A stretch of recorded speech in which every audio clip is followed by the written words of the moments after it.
Since 1887, the Stonington Free Library has been a center for knowledge, ideas, creativity, and entertainment.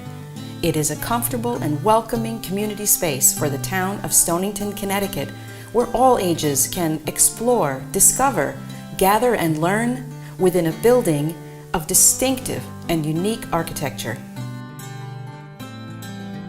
This video program is an evolution to expand the offerings of the library to share directly in your home or organization. Welcome to the Sunday evening lecture series made available to you by the Stonington Free Library.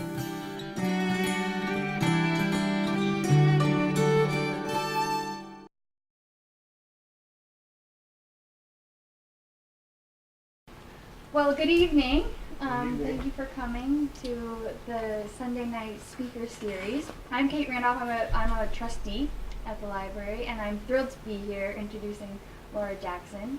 And at these seemingly particularly divisive times, politically and socially, if there's one thing we can unanimously agree on, it's that education and the improvement of education systems for all is so important.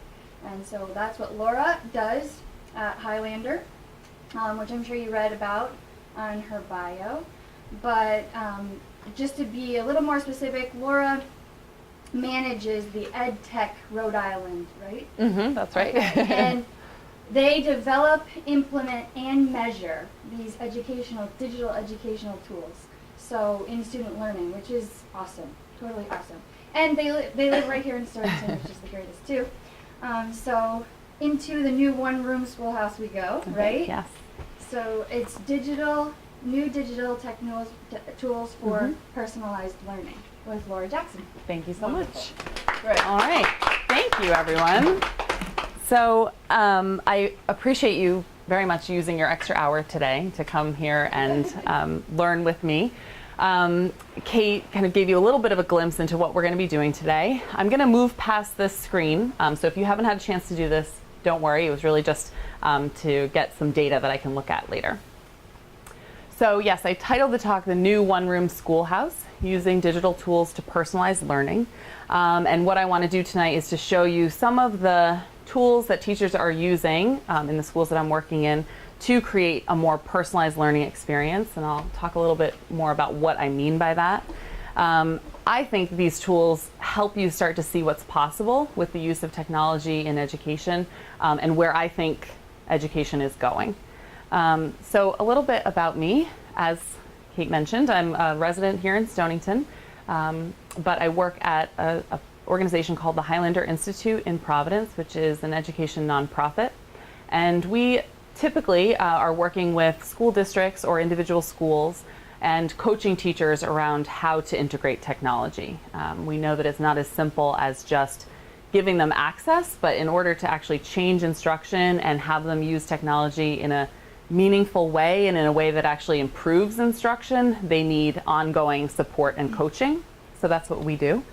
And I also manage kind of a research project because we want to know, is this working and what works better?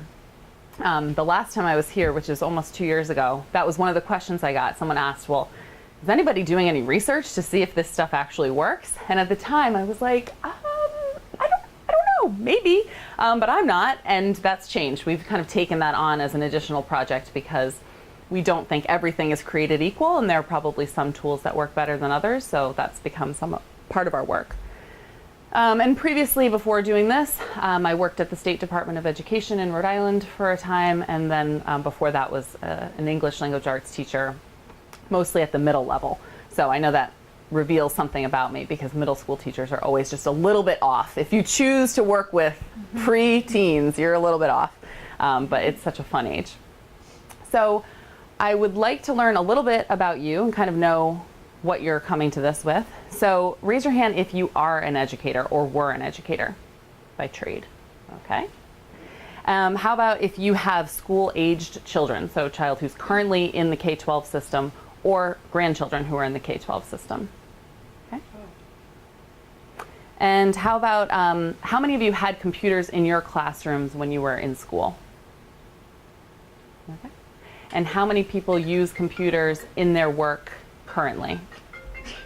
Okay, thank you. I know, it's inescapable. I'm very difficult to offend, so don't worry. Okay, so I will reserve time at the end, of course, for questions, and if things come up as I'm talking and you want to ask a question, I'm fine with that as well. I've also created something called a back channel, which may be kind of a new term for you. Essentially, it allows you to have a dialogue in the background during the presentation. So throughout the presentation, you can be asking questions or responding to each other's comments. So to go to it, it's called Today's Meet. It's a free site. It's used a lot in corporate environments or other environments, so not certainly just in schools. So you would type this into your browser, like Google Chrome, and todaysmeet.com is the website, and then /SFL 116. And that will take you into our room. Essentially, it's like a digital room, and you can comment or ask questions if you'd like to. No expectation, but I just thought it would be kind of a cool tool to share with you. Any questions about that before I move on? It can be, yeah. So that's something that many teachers and or parents kind of bring up when we talk about the use of a lot of these digital tools, because you often have kids doing a lot of things at once. Many students are quite accustomed to that now, but certainly a teacher would have to give their expectations and say, you know, I don't want you using this at this time, and they wouldn't open up a room. But if you wanted to, what it can be really good for is kind of getting people participating. So, you know, you're not sitting there passively the whole time with something in your mind that you want to say, waiting until the end. You can be kind of having a dialogue going throughout. All right. So like I said, I called this sort of the new one-room schoolhouse. And so I thought it made sense to kind of talk a little bit about the old one-room schoolhouse and what that was like a little bit. So of course, as you likely know, these are common in mostly rural communities where there were sort of smaller populations. And so it made sense to have all school-age children together in one space. And you would have one teacher instructing students at various levels. So you might have early elementary students, and there was a primer for them or book that they were working from, and then older students who were working on a different primer, and often students were teaching each other, but all of the learning was happening together in one room. And as a teacher, you know, when I think about that initially, back when I was in the classroom before knowing much about educational technology, that concept seemed very daunting to me. It's like, how do you teach kids who are at different levels, all within one classroom? And so we kind of, as a nation, moved beyond this model to more of an age-based cohort model. So this happened gradually, but as our country became less rural and as it became less accepted for students to be out of the classroom and working, there were more school-age children to educate. And with larger populations, it sort of became efficient to group them by age, right? So you have all the 7-year-olds together in one classroom and the 8-year-olds together in the next classroom. And we kind of segmented the curriculum, so they would be learning this in 2nd grade and the next thing in 3rd grade and so forth and so on. And so the idea behind this is, you know, that you could teach everyone the same thing at the same time because they were all the same age. But, of course, it wasn't that simple and has never worked out quite that well. Now, if you've been a teacher, you've felt that pain, but certainly even as a student, you may have felt, you know, times when this didn't actually work for you. So if the class is by and large progressing together at the same pace, you are going to have teachers teaching mostly to the middle of what is 3rd grade content. And so the student who is very capable in 3rd grade math and has sort of moved beyond that is sitting there kind of bored. And the student who maybe hasn't caught on as quickly is sitting there kind of lost, not wanting to raise their hand and reveal that they aren't following the lesson. And I know for me, even within or across different subjects, I have felt that. You know, I can think about being in an English class feeling like, oh, this pace is so slow. I already read the book, you know, I'm bored. And then being in a physics class and feeling like, can you go back and say that again? So, you know, of course, we know that even if students are the same age, they have different needs. They learn at different rates. They have different interests and what kind of grabs them and makes them want to learn. They have different styles of learning, different strengths and weaknesses. So to group them by age and assume that you're going to be able to teach them all in the same way at the same time is a bit of a fallacy. And so teachers have struggled with this for a very long time. And the solution, or sort of the advice or guidance that we've given to teachers, is to differentiate your instruction. Now, very few of you raised your hand as educators, but if I was talking to a room full of educators, there would be a lot of like groans and nods, because differentiation is kind of this buzzword. It's what you're supposed to be doing. It's best practice, but it's very difficult to operationalize. So administrators might say to teachers, well, you should really be differentiating your lessons. You know, take a lesson and kind of tweak it for kids who are ready to move more quickly, and build in some scaffolds or supports for students who need to move more slowly. And you know, that makes sense, and I think all teachers want to do that, but to do that on a daily basis is very difficult to sustain and to take that to scale. And then certainly over the last few years, there's also been a big push to use data. There's an abundance of educational data that come from tests, as well as more informal assessments. And so teachers are told, well, you should be using that data. You don't want to just collect it. You know, what are you doing with it? How are you adjusting your instruction based on that data? So that's been a big push for teachers to become better at that. But you know, there's never really any more time in the day, so this becomes something that's kind of added on. You plan your lesson, and whereas maybe in the past that would have been acceptable to just have your lesson plan and turn it in, now teachers are being expected to have a lesson plan with differentiation and, you know, be able to explain how they made their groups based on data. So it has become sort of an additional workload on teachers and can be quite time consuming. Enter instructional technology. So over the last, I would say 5 to 10 years, we've seen a number of developments and changes that have made educational technology really bloom, and I think have become much better tools for teachers to actually do that differentiation and using data more readily and more easily. So I'll talk through them quickly. One is the adoption of the Common Core State Standards, which you may have heard of. They can be sort of politically divisive, but essentially it was a movement by the chief education officers of various states around the country to adopt the same standards, to say, you know, to be proficient in 6th grade mathematics, you should be able to do these things. Before that happened, states had their own standards. So there were the Rhode Island standards for 6th grade mathematics and the Connecticut standards and so forth across the country.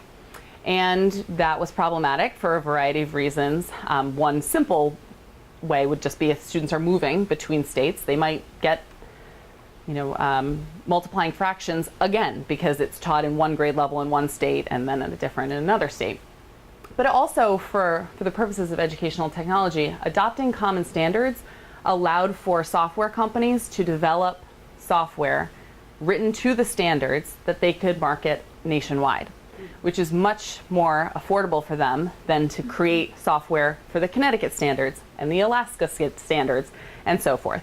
So because of that, there was this kind of renewed interest in creating rich educational software. Also, there was a movement toward cloud computing. So that also might be something that you've heard of or are familiar with.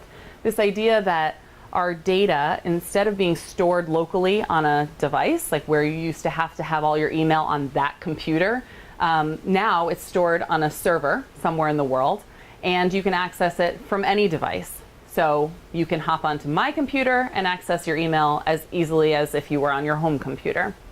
And that's been really helpful in classrooms for creating this flexibility so that teachers aren't monitoring, okay, where did this student save their work on this computer and so forth. It allowed for a lot more mobility. In addition, the availability of wireless internet became much more affordable for schools. And so now in the state of Rhode Island, where I do most of my work, nearly all the schools have wireless internet in all the classrooms. And then finally, in the last few years, we've seen the growth of these sort of lightweight, low-cost devices.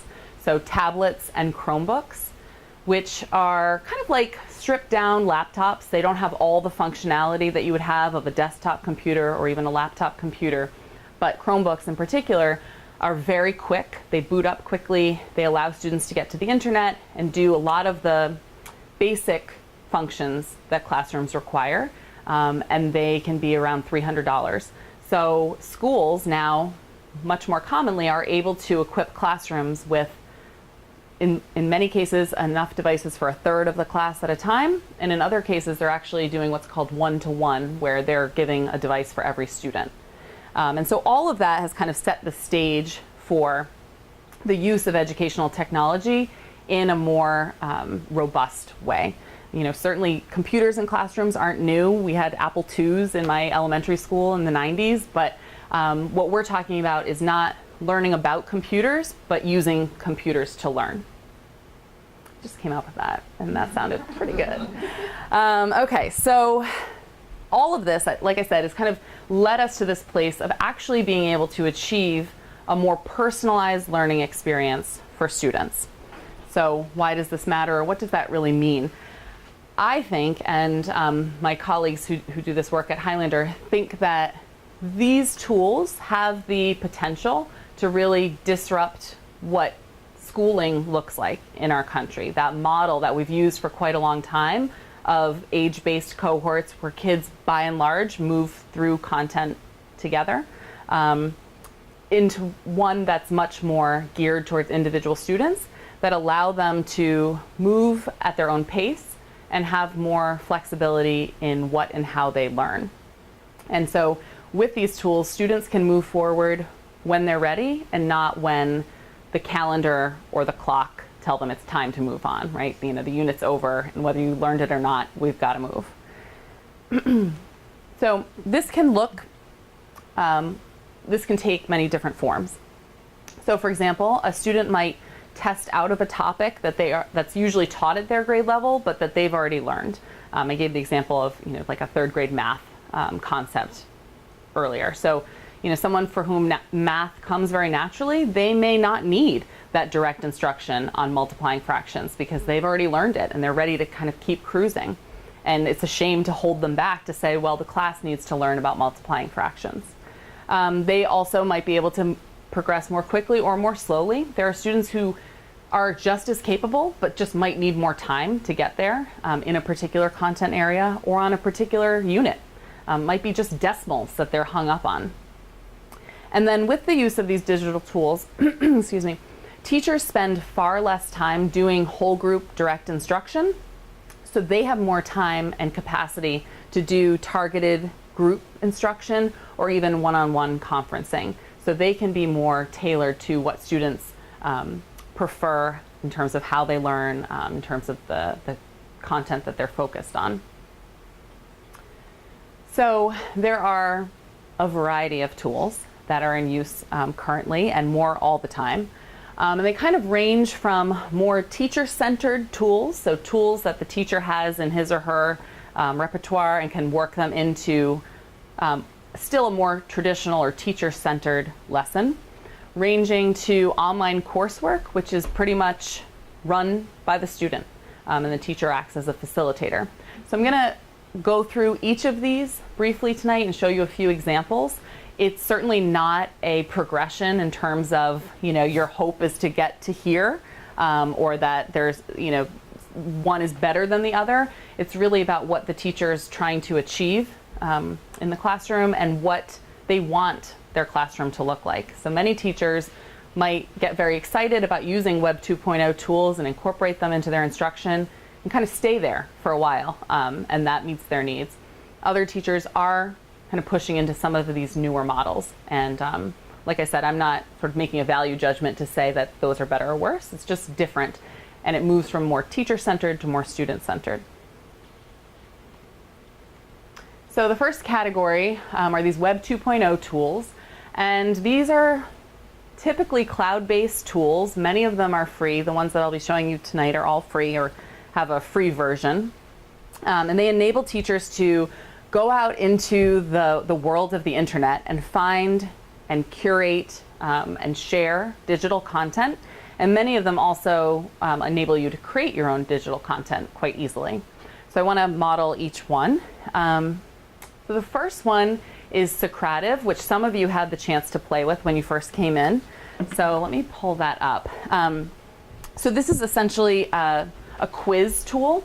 And I was saying, earlier, teachers are encouraged to differentiate their instruction and it gives students more what they need, but you can't do that until you know what your students know. So I'm going to pull up the quiz. Now, some of you may have come out tonight hoping to get a break from the election, but I use that as like a theme in my work tonight. So thank you for playing along. It was just a quick, silly quiz about the election. And so let's imagine this was more meaningful content. I could have my students take a quiz like this when they first come into class, as a do now, many teachers call it. And then I could quickly review it because the results come in real time. And as the teacher, I can say, okay, it looks like question 8, everyone knows that. I don't need to spend time on that today. But question 4, number of students had trouble with this. So let me go check in with Michaela and Sarah. They're all set. You guys can go keep working on what you were working on yesterday. And I'm going to pull this small group of Sally, Ken, Edie, and some user, and just meet with them on the concept or the standard addressed by question 4. Or a lot of teachers will teach a lesson and then have this as a quiz at the end. And it does, auto grading for them. And this is an example of a way to use data in real time on a daily basis that doesn't create a big lift or a burden for the teachers. So like I said, this is a free tool and one in which I also think could have some transferability. If you don't work in schools but work in a corporation and you do trainings, you could also use this to figure out kind of what do people know coming in. You could easily create a quiz and it's very user friendly. The second one is called Newsella. I was recently corrected. I've been calling it Newsela, but it's Newsella. Let's see. Okay, so this site is produced, sorry, I don't have a good place to stand here, but it's a site that's produced, I believe, by USA Today. And essentially they, every day, are putting out nonfiction articles based on current events in a variety of topics. You'll see things on scientific developments, on world affairs, a lot on politics as of late. And what it enables the teacher to do is to take an article and instantly adjust the reading level. So you can see I pulled up an article about this is about the second presidential debate. And that same article is available at a high Lexile level where it's written to, like a upper high school reading level. And then I can also scale it down to what's called like a 600 Lexile level.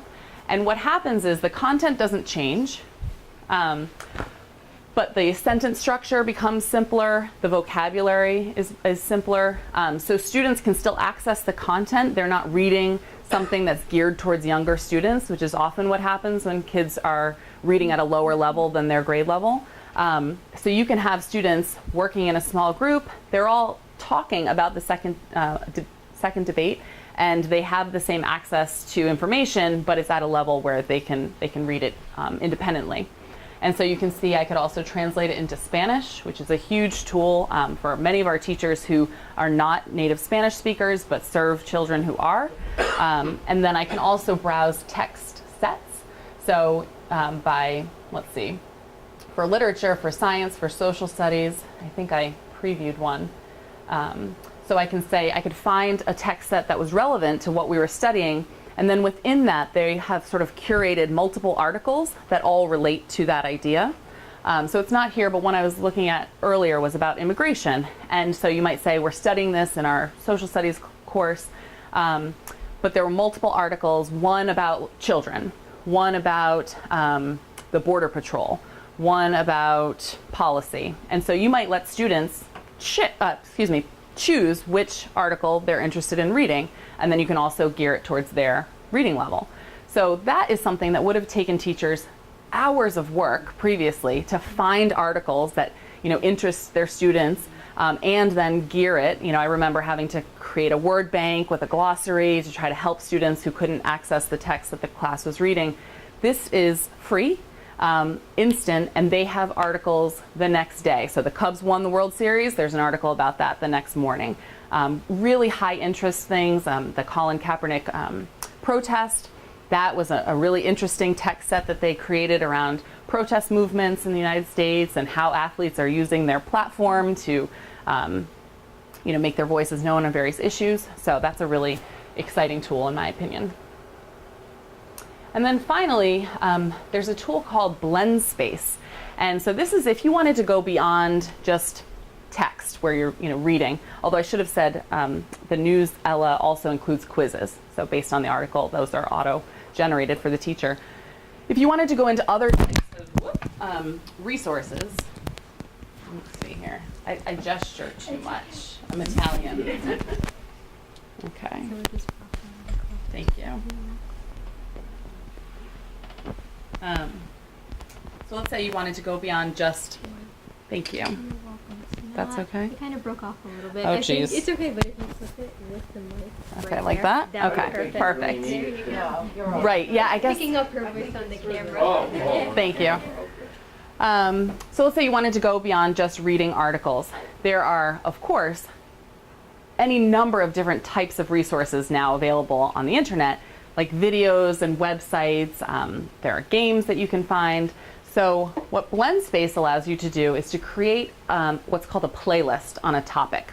So teachers can say, okay, I want to create a playlist on voter ID laws, and I've pulled in articles and videos all about voter ID laws, and I can share this with my students, and they kind of move through it at their own pace. Some teachers say you have to go through each one. Others might say just kind of pick 2 or 3. So that's another way where they can kind of give them choice. And unfortunately, I don't have time to demonstrate it right now, but it's very quick and easy to pull these things together. You can embed quizzes and so forth. So like I said, those are all 3 free tools. What was the last one? What was the website? It's called Blend Space. The website isn't as simple as blendspace.com, but if you type that into Google, it will come up. It's owned by a company called TES, so that comes up, but you should be able to find it. All right, so let's see. So the next sort of category is adaptive software. So where those tools were really teacher directed, the teacher still kind of turns them on and runs the show as part of the lesson. There's another category called adaptive software that allows students to work at their own pace, and it generates data for the teacher in real time. So one that's used quite widely in Providence Public Schools is called Dreambox, and it gears, it's I believe K-8 for mathematics, and I want to show you kind of what this looks like. So I can go in and show you kind of what one of the student games looks like. What is the name again? It's called Dreambox. Oh, Dreambox. Mm-hmm. Let's see. Oh, I think I need to do it this way. This is also one that is available in Spanish. And all of these correct too? I mean, the student can see the correction. So it's in. Ready? Get set. Go. I'll show you a number on the math rack. Okay. Some of them have different settings. So yes, this one you'll see if I get it right, it responds and kind of shows me. But in other cases, you might have it where it doesn't tell you the right answer. And sometimes it's up to the teacher, and sometimes it depends on the activity. You build the same number in a different way.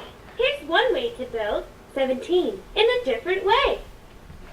You give it a try. So it's trying to gauge my number Use these sense. on both wires to make 16 in a different way. Click done when you are finished. So do I understand that 16 can be made up of 10 and 6, 13 and 3, and so forth? And as I'm playing the game, now this is, some people get a little creeped out by this, but it's Use actually these on both wires to make 16 in a let's different see. way. Click done when you are okay. finished. So let's say if I do it incorrectly. That's the correct number, but it doesn't look different. Can you build 16 a different way? Okay, so I'll try it this way. Let's see.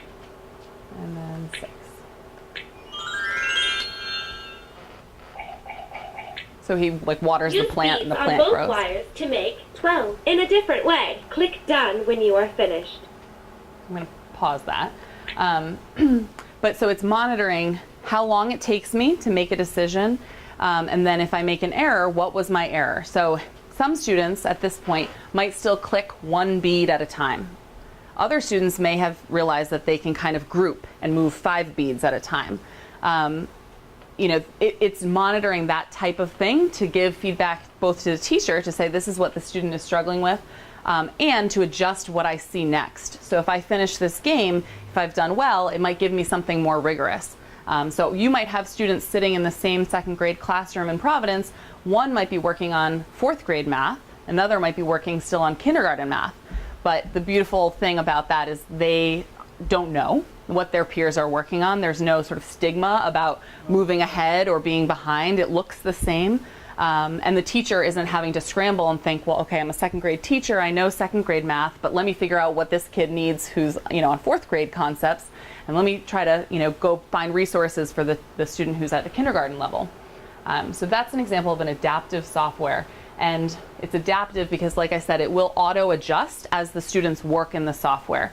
So, you know, if Kate's playing, as she works, she will keep moving up levels until she might reach a level that's maybe too hard for her, and it might scale it back down. And then a few days later, she might actually pass that and move up to another level, or on another concept, she might be a little further behind. So does this replace skipping grades? Well, most schools haven't gone to that yet, but it could. Yeah. I mean, it serves the function of that. If you had a student potentially who is far above their grade level, socially, it might be appropriate for them to be with other 4th graders, but content-wise or, you know, academically, they're really more like a 7th grader. You could address that through some software. All right. The next category are these personalized learning platforms, and this is where it starts to get pretty different. So this movement is sort of gaining some momentum. Every Providence middle school is currently piloting one of these. And this is kind of a whole new way of organizing classroom content. So rather than the teacher sharing content through a lecture or a lesson, most content is now introduced through playlists of online resources. So like I said before with Blend Space, kind of create this playlist around a concept to first introduce it. And students can work through that at their own pace when they feel ready and say, okay, I think I understand simile and metaphor. They can take an assessment and the teacher has to approve it. And then if they get a certain score based on the teacher's settings, they could move forward. And then when they've completed enough of those kind of playlists, then they do a project. And so that's happening kind of offline, usually collaboratively, where they're being asked to apply what they've learned through those playlists in kind of a larger collaborative project. And so in that setting, the teacher acts more as like a facilitator and a tutor than a lecturer or the person sharing the content.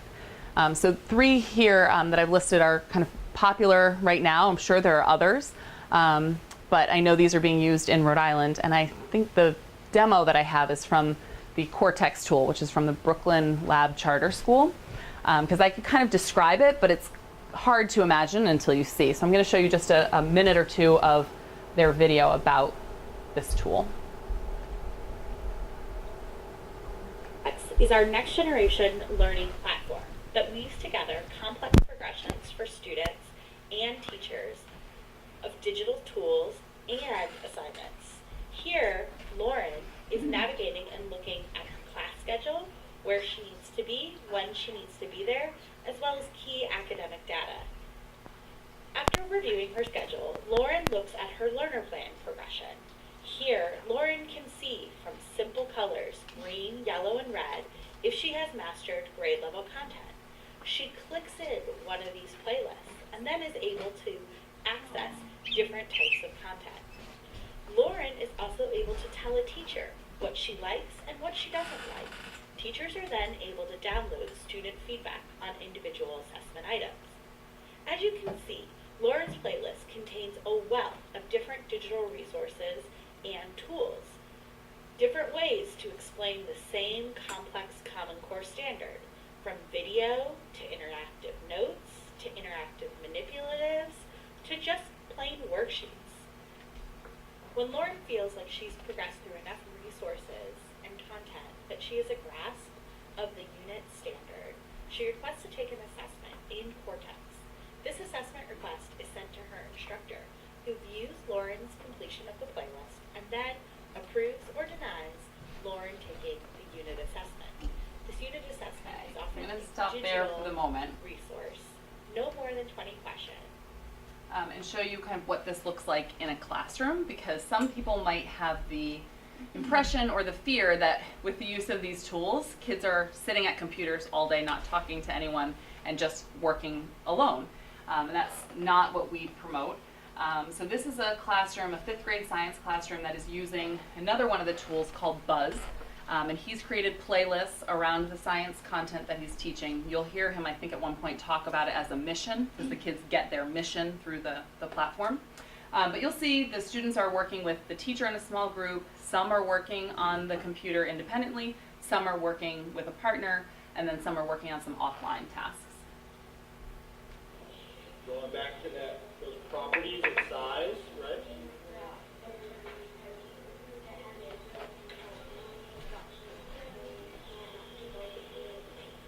Good.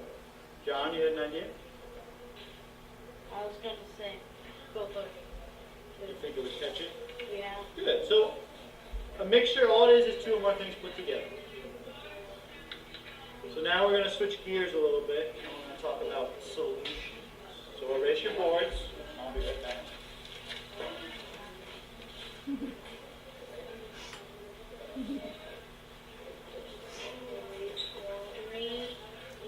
It's really expert homework here.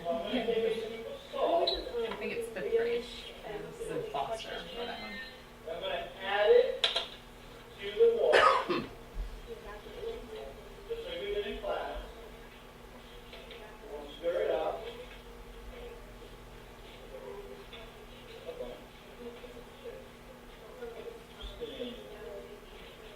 So because he's able to work with a small group instead of the whole group, he can better see who's, writing down the answers correctly as he's asking questions. He can adjust his instruction more easily because he's talking to 4 or 5 students instead of 20, How I 25. made a solution, what has happened, what makes that a solution. Think about it for a couple minutes. Oh, so funny. I recognize that feeling. So he's able to kind of check in with students, briefly conference and see how it's going, answer some questions. Mission 3, okay. So, mission 3 to start, you're just working independently. Have you done this? Have you done that yet? Okay, so read the directions, and then the second part of mission 3 is working with a partner. So you can do the first part by yourself. Okay? How's it going, Jackson? So again, I wanted to include that so that you would see, this really is about what we call blended learning. So students are doing some things online and using the technology for what it's very good for, and then they're still using or working with their teacher on things that a computer will never be able to do. The teacher can quickly respond and adjust how he's explaining something. He can develop relationships with the students that the computers obviously will not be able to do. So we don't want to replace teachers with technology, but to give teachers these tools that they can use to become more efficient and more effective.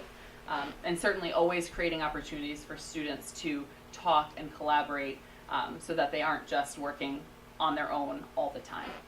Let's see, and then the last category of tool is online coursework.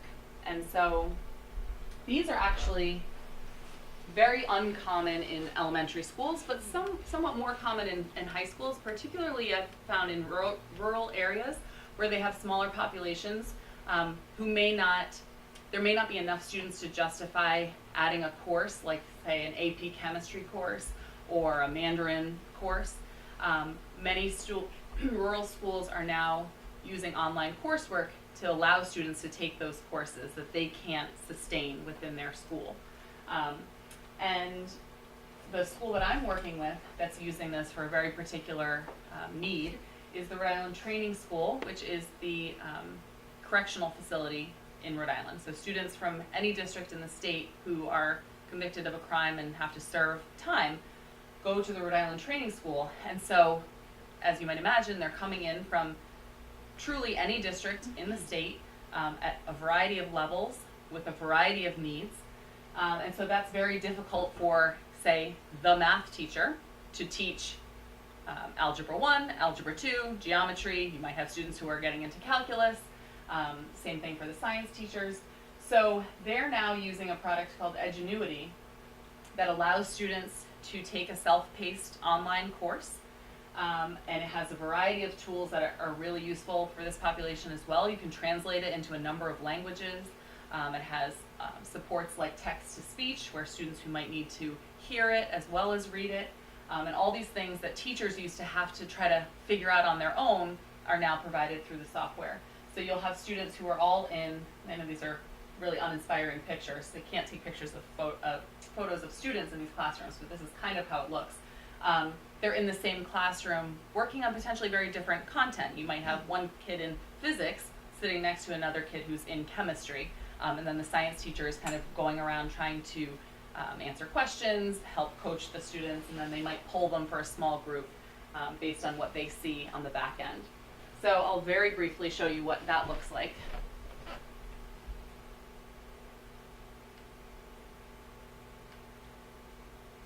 So I think I'm enrolled in a math course.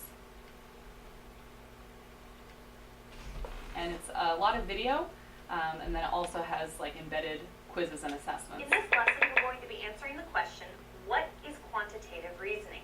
Now, in the warm-up, we took a look at time and distance. Time and distance are measurable quantities, and they can be used to describe and interpret motion. So let's explore the relationship between time and distance.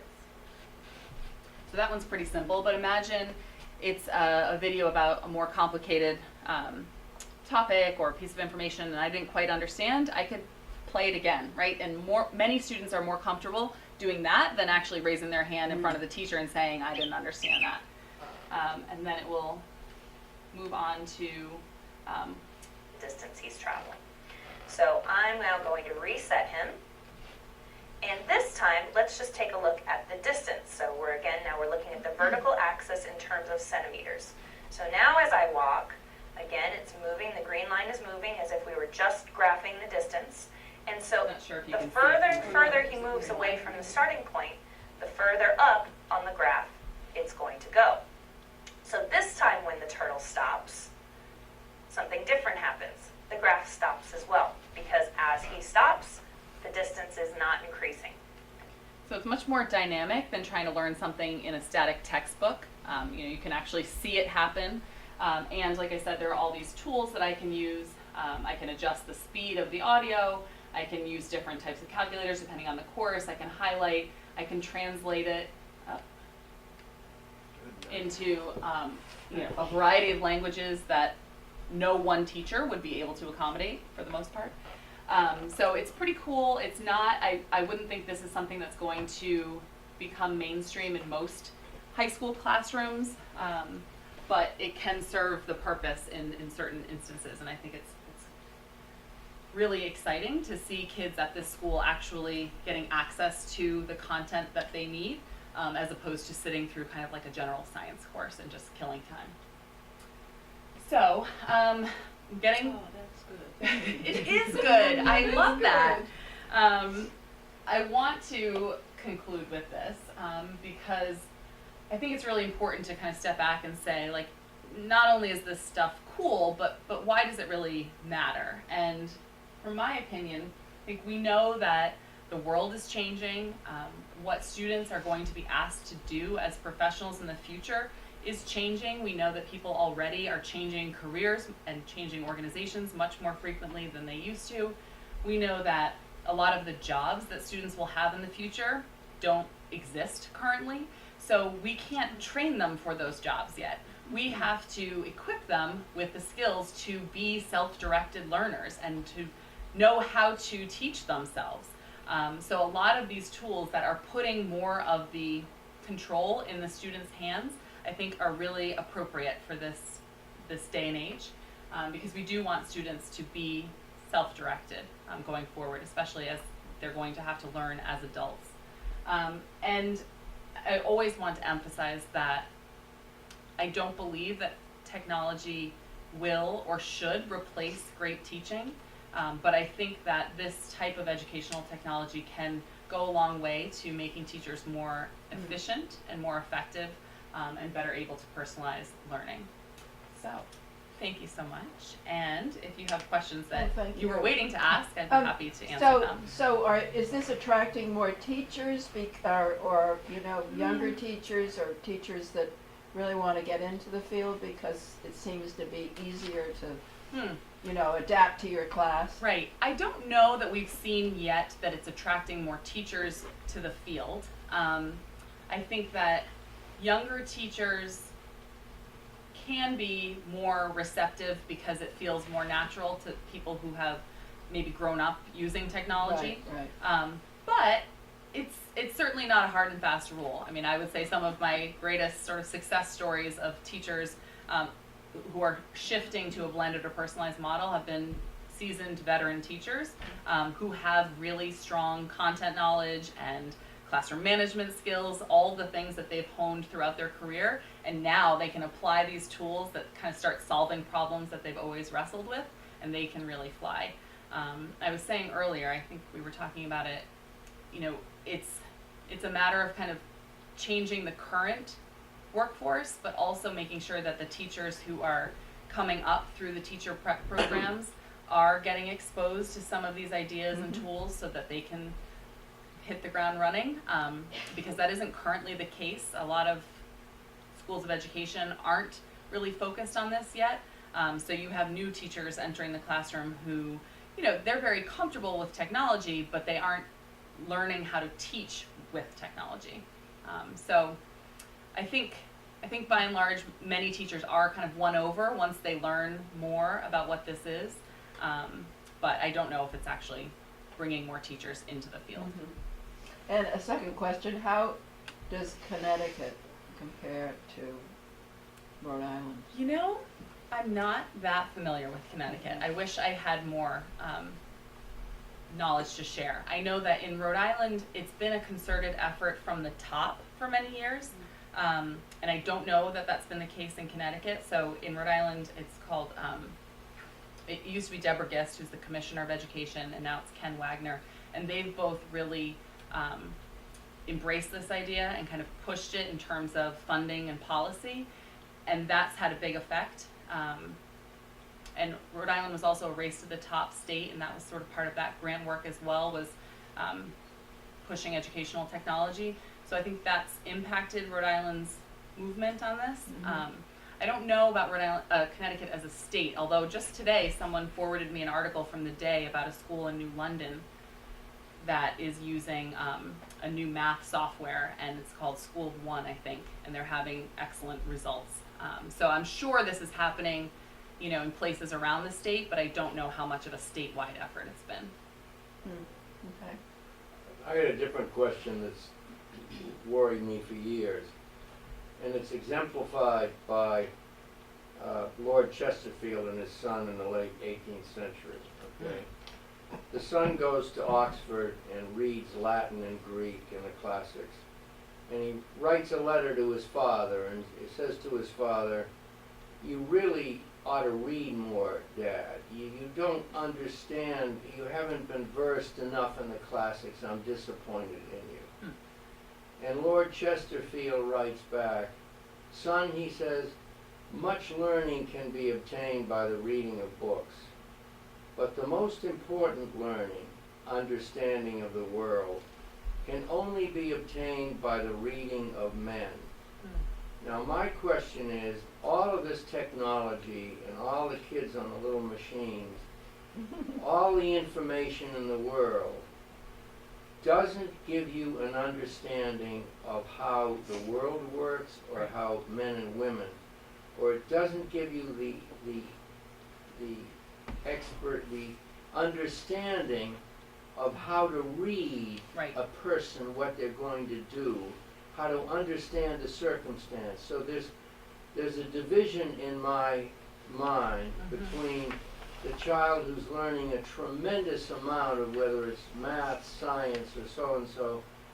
Are they really learning about life? And how do the schools possibly deal with that? Yes, so that's an important point. And one that I think we wrestle with as well, because my vision for the school of the future, or the school that I would want my son to go to, is not one where he has headphones in and is on a screen all day. So the social benefit of school, where you learn to some extent emotional intelligence and the ability to collaborate and work with people who are different from you, is essential. And so what we are always coming back to is use these tools for what they do really well, but it's supposed to be a blend of online and person-to-person, face-to-face learning. So some of the personalized learning platforms that I show you, you'll see the students go through content on their own, but then once they reach a certain level, so they've demonstrated mastery within that content, they start a project, and that project is done collaboratively. So they might be working with a small group of 4 or 5 students for a number of weeks on a project. So their day is split between independent work time and then this project time. And similarly in the classroom, we always want the teacher, except for in some extreme cases where, like at the training school, the teacher isn't doing as much face-to-face instruction as in a typical classroom. It's also a blend where you might have half of the class period is on the computer and then half is with the teacher. Or you also often see a rotation model where students work a third of the class independently on the computer, a third in a small group mini lesson with the teacher, and a third with a partner or a small group doing something collaborative. Because we know they need practice with language, they need practice with interaction. That's essential. So I agree with you, and it is definitely front of mind for the people that I work with around this integration of technology. Thank you.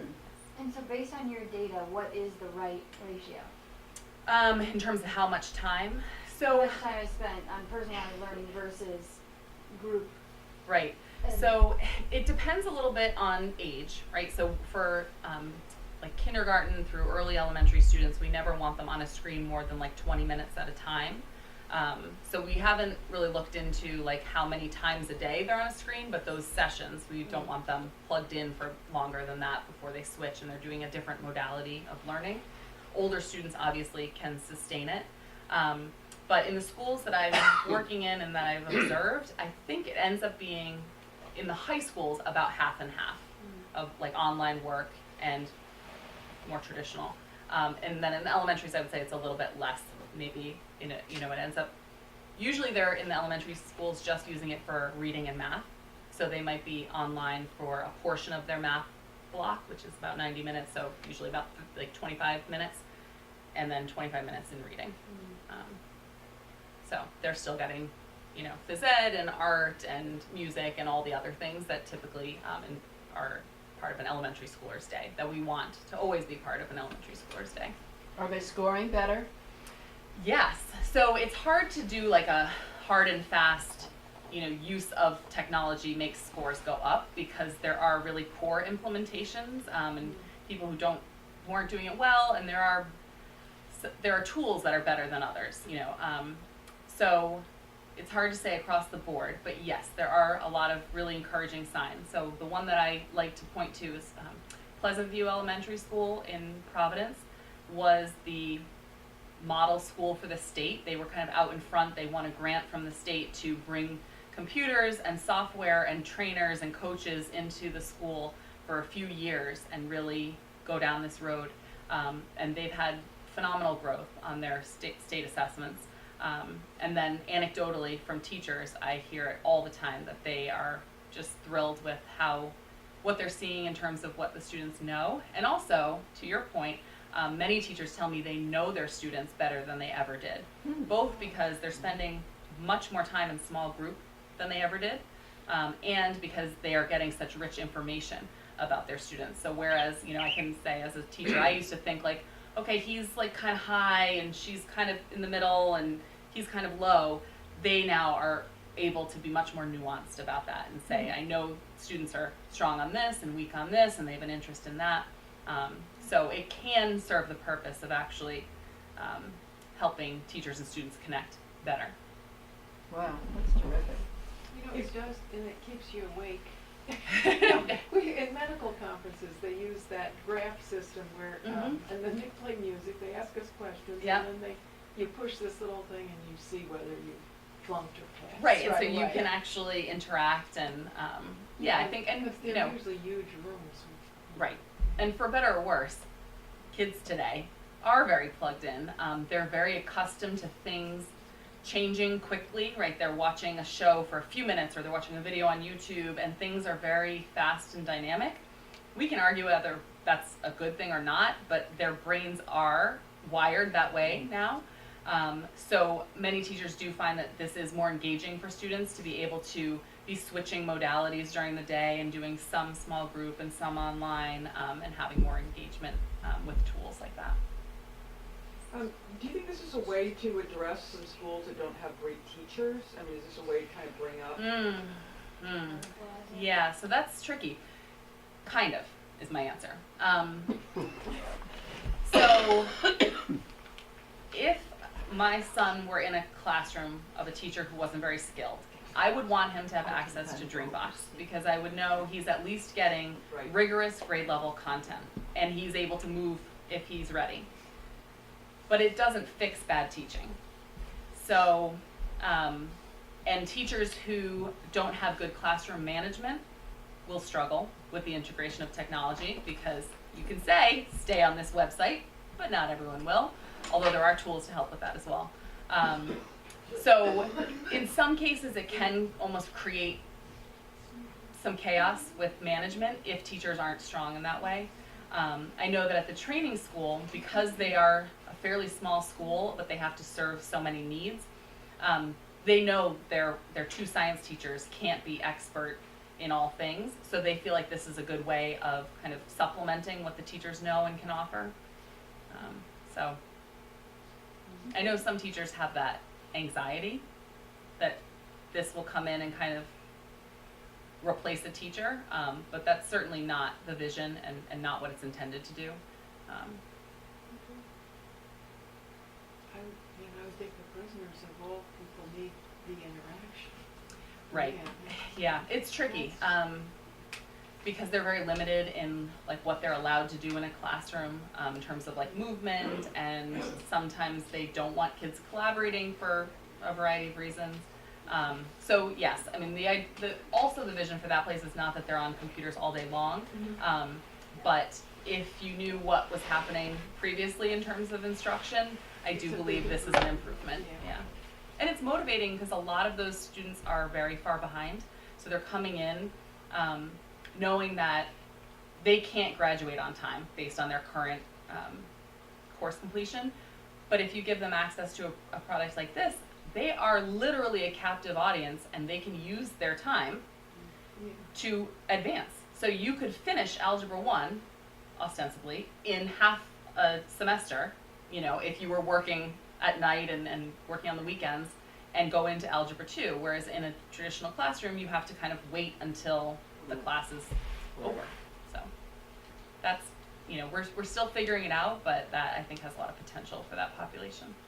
And also probably not as embarrassing, like if I came in and said, I only have a 7th grade education, but I don't want to tell them the group. Right, and a lot of kids don't want to speak in front of the group, they don't want to ask questions, whereas they can use some of these tools to have it read to them, to have it translated, to use the glossary that they might not do if they were with peers in front of a teacher. So, I know we're over, so I don't want to keep anyone, but I'm happy to take more questions. Thank you so much.